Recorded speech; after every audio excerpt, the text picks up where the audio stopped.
Voilà, donc c'est un sujet très précis, les complications péricardiques de la radiothérapie. En introduction, on sait bien que la radiothérapie, c'est toxique pour le cœur, ça a été dit.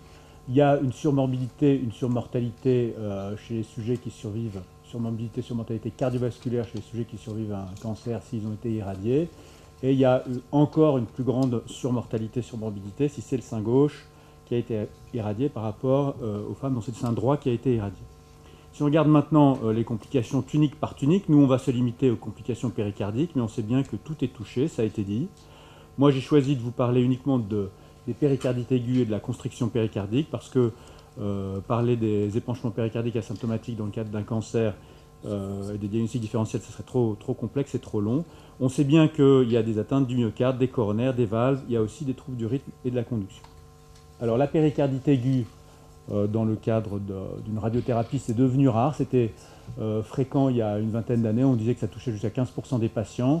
Aujourd'hui, on a parlé des techniques de protection cardiaque, et donc ça touche moins de 1% des patients.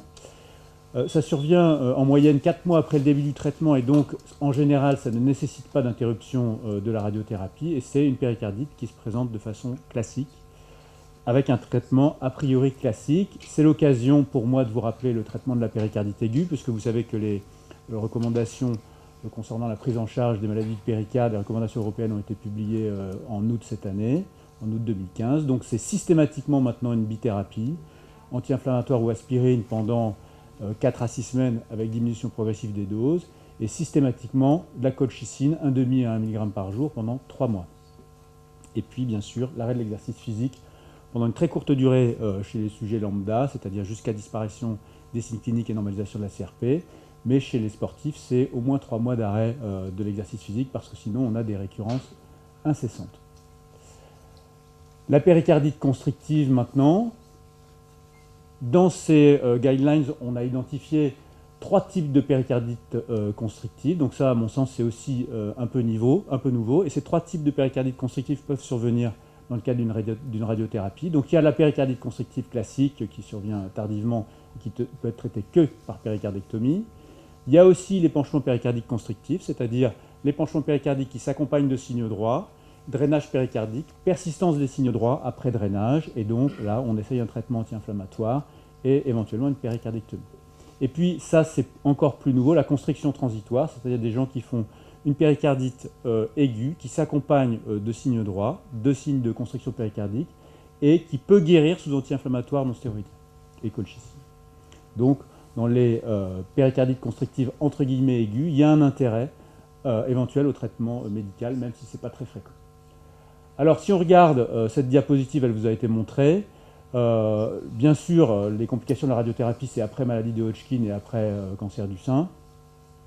Si on regarde en valeur absolue les risques de maladies, donc en bleu des coronaires, c'est-à-dire angioplastie plus pontage, en vert de maladies des valves, c'est-à-dire chirurgie valvulaire, et en rouge chirurgie péricardique, vous voyez que même à 25 ans, en valeur absolue, le risque d'avoir une chirurgie péricardique après radiothérapie, il n'est pas très élevé, 1,3%. Mais par contre, si on regarde en risque relatif par rapport à la population des gens qui n'ont pas été irradiés, on voit que le surrisque il est énorme chez les gens qui ont en termes de péricarde, puisqu'il est x13, même si en valeur absolue c'est faible, et puis toutes les tuniques sont touchées, les valves, il y a plus d'insuffisance cardiaque et même plus de troubles du rythme et de conduction. On connaît les facteurs de risque de cardiotoxicité de la radiothérapie. Je vous ai mis en blanc les plus importantes pour les péricardes, la dose totale, la dose par session et le volume de cœur irradié. Et il y a effectivement plein de techniques qui essayent de limiter la dose et le volume de cœur irradié. On a l'impression, et ça a été une question qui a été posée, on a l'impression que ça semble marcher, puisque si on regarde c'est vraiment une façon très indirecte de regarder les choses, mais si on regarde le pourcentage de péricardite constrictive par rapport au nombre de péricardites constrictives post-radiothérapie par rapport au nombre de péricardites constrictives totales, vous voyez que dans les années 70 à 80, c'était 30%, ça diminue en fonction du temps. Et aujourd'hui, les causes de péricardite constrictive, la plus fréquente, c'est la péricardite idiopathique. Le deuxième, c'est la chirurgie cardiaque. Et vous voyez que la radiothérapie est assez loin. Il n'y a que 9% des péricardites constrictives qui sont dues à l'irradiation. Est-ce qu'elle a des particularités, cette péricardite constrictive post-irradiation ? Il y a peut-être des particularités diagnostiques. On sait qu'elle est tardive. Hein, le délai médian après les rayons, c'est 11 ans, alors que par exemple le délai médian de la péricardite constrictive post-opératoire, c'est 16 mois après la chirurgie cardiaque, c'est beaucoup plus précoce. Il semble qu'il y ait moins de calcification dans la péricardite constrictive que dans la péricardite idiopathique, mais ça c'était des radios. On insiste beaucoup, bien sûr, mais ça c'est pas particulier à la péricardite post-radique, sur la modalité multimodale du diagnostic, l'écho, le scanner pour les calcifications, l'IRM, le cathétérisme. Et puis il y a peut-être quand même des particularités pronostiques, parce qu'il y a sans doute un traitement chirurgical qui est plus difficile et qui donc va être parfois incomplet, parce qu'il y a souvent une fibrose médiastinale.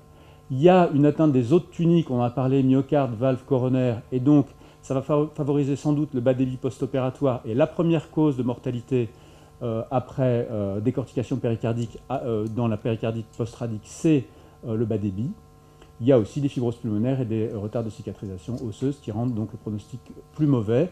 Et vous voyez dans cette assez grosse série le pronostic de la péricardite idiopathique après décortication et le pronostic de la péricardite post-radique après décortication. C'est beaucoup plus mauvais. Vous voyez qu'il y a beaucoup d'événements qui surviennent très précocement. Vous voyez que la mortalité à 30 jours est de 20% dans cette série dans la péricardite post-radique contre 3% dans la péricardite idiopathique, et donc essentiellement par bas débit post-opératoire et un petit peu aussi par hémorragie.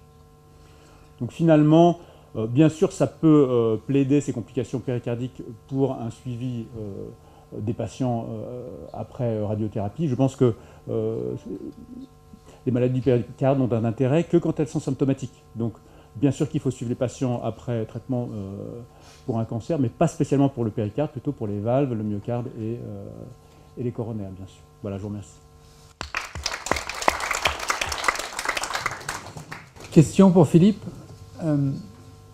Si je retiens bien, péricardite aiguë après irradiation, c'est le même traitement que les autres péricardites aiguës? Ouais, il semble. Mais tu sais, c'est vraiment anecdotique. Hein.